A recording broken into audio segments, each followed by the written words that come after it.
السلام عليكم ورحمة الله وبركاته. وإذن سلامون Soomaaliyeed meel aan meesha aad joogtiin waqti alla waqtigeeni tahay waani salaami maanta waxaan kasoo tuura alaab khatar ah oo ilmaha jeclaahayaan cake oo fruit wax laga sameeyay fruit ay dhihina vegetable yani qudaar laga sameeyay oo aad u fiican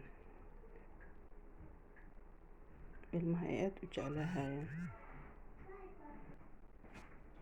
waa kana markii la jarjarayna saano kusoo baxay marka waa kaas maasha Allah cunugii afartan xabaa saxan u saartay ukun wax kasta ku jirto qudaar ku jirto aad u fiican yahay ajiga xataa waa ka helay doonaa marka waa kaas kusoo dhawaada.